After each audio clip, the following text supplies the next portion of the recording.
Hey guys, welcome back to Procognition, and in this video, we're taking a look at the Realme X50 Pro 5G. So let's get started. Now in the past year, actually even the last few months, smartphone manufacturing companies have come out with so many different smartphones. It's kind of crazy when you think about it. Each manufacturer has so many different models coming out back to back to back. So it becomes a little bit confusing for people to organize and know which phone is maybe meant for them, which one they might be interested in, and which one is worth looking into. Now, not so long ago, Realme came out with the X2 Pro, which was up there in the flagship killer territory. So Realme has really been building up from this cheaper range all the way up to the flagship killer, and who knows, someday they could have a flagship of their own. And that's why in this video, we're looking at the Realme X50 Pro 5G, because that is their most powerful smartphone to date. So let's jump right in. Now the specs on this phone are very similar in competition to Xiaomi's Mi 10 Pro, which also was released a little bit earlier this year. So we're going to be comparing certain aspects of both of these phones when it comes to specs and how they perform. It's kind of important to note that this is going to be the most expensive phone from Realme so far, up there with the Mi 10 Pro being the most expensive phone from Xiaomi so far. So they're stepping up their game and getting to that flagship level, flagship territory. The first thing we're going to be looking at is the display and the design. It features a 6.44-inch Super AMOLED screen with a 90Hz refresh rate. Now 90Hz has sort of become the new normal for refresh rates on smartphones coming out this year and possibly in the future. It's going to be the baseline as 60Hz used to be before, and a lot of smartphones like from Black Shark, from Oppo, even Samsung going up to 120Hz, the baseline is going to be set at 90Hz of refresh rate. So this isn't something really crazy, but it's also the new benchmark that we're setting for smartphones, and Realme got on board. In addition to the 120Hz, it's coupled with a 180Hz touch sampling rate, so your touch input is going to be a lot faster than it was before, and 180 is not very high, but it's also not very low. So your touch sensing is going to be a lot smoother and snappier than other Realme phones you've seen in the past. The second thing we're going to be taking a look at is the brains of the phone, that is the processor. So the processor on this is the Snapdragon 865 coupled with 12GB LPDDR5 RAM. This is pretty much what makes it flagship level and that capability of supporting 5G. It also features up to 256GB UFS 3.0 storage. Now obviously going for 256GB can be a little bit overkill for most people, but if you're planning to use this phone for a longer period of time, do yourself a favor, get a bigger storage phone. Looking at the 12 gigs of RAM, you're obviously going to be having really snappy performance along with that Snapdragon 865, which is top of the line right now, and all the big brand phones are using the same processor. Really quick guys, if you're watching the video so far and you're enjoying it, do consider hitting that subscribe button for more content like this. And if you guys want to see more hands-on videos, we're going to have a playlist linked up somewhere here where you guys can check out our actual hands-on reviews where we have products and we talk about them. We do that very often, so definitely check that out as well. The third thing we're going to be taking a look at is the camera on the X50 Pro 5G.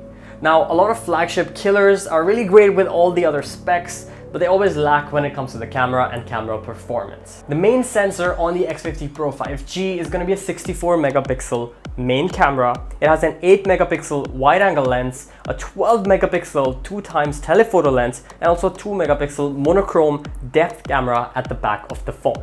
Now the reason for the depth camera being monochrome is because it's able to differentiate depth a lot better in monochrome than it is just as a regular depth sensor. So we're really interested to see if the performance of the portraits are going to be a lot better just because it's using that monochrome depth sensor. When it comes to the zoom, a lot of these phones now have 100 times zoom, 50 times zoom. The X50 Pro also has a 20 times zoom. However, this is again only through digital cropping, so not a huge fan of this, and the performance isn't really that great. So the app allows you to zoom up to 5 times natively, which is where the quality threshold goes to the max. Anything beyond that, going up to 20 is kind of useless, and you really shouldn't be doing that anyway. On the front of the phone, you have a 32 megapixel front camera, which is pretty high in detail in my opinion, and also an 8 megapixel ultra wide angle camera for the front as well. Now, I feel like this is a great addition to have an ultra wide angle in the front that actually supports native resolution, because that's what you use front cameras for, to capture an entire scene. So having an ultra wide in the front really makes a lot of sense. Now, in terms of the video, it for now supports 4K at 30 FPS, which was a bit odd because you have the Snapdragon 865 and you should be able to shoot 60 FPS without any problem in 4K. Reportedly, with software updates, we're going to be getting that feature added in.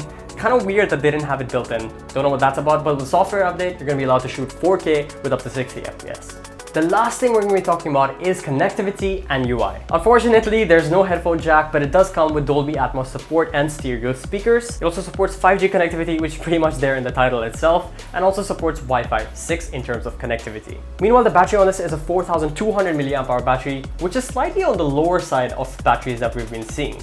Especially with something that's a flagship killer or a flagship and has a 90 Hz in refresh rate, you expect at least a 5000 mAh battery. However, they have compensated for the battery with a super dart 65 watt fast charger included with the box, which can get you up to 100% battery in just 30 minutes. So if you're carrying your charger around, you don't really have to worry about that battery running out because you just plug it in, 30 minutes and you're up to 100. In terms of the UI, it's going to be running Realme's very own Skin OS over Android 10. So the look and feel is going to be very similar to previous Realme phones, and the experience should be ideally exactly the same, apart from the snappier response with the Snapdragon 865 processor. Now the reason we said we're going to be comparing it to the Xiaomi Mi 10 Pro is because specs wise they're almost exactly the same, but price-wise they're not. So when it comes to the screen and the processor, the Mi 10 obviously has a slightly bigger screen at 6.7 inches in display, but when it comes to the processor, they're both running the same exact Snapdragon 865 processor, so performance is ideally going to be the same. The main difference obviously you're going to be seeing is in the camera and camera performance. One of them features a 64 megapixel camera, while the other features a 108 megapixel camera. Xiaomi just has a lot more lenses, and the image processor, based on experience, has been slightly better on Xiaomi phones. Not to mention, the Xiaomi also supports 8K in video recording. Also, the battery on the Xiaomi Mi 10 is a 4500 mAh battery as opposed to the 4200 on the Realme. Now the final and probably the most compelling difference between these two phones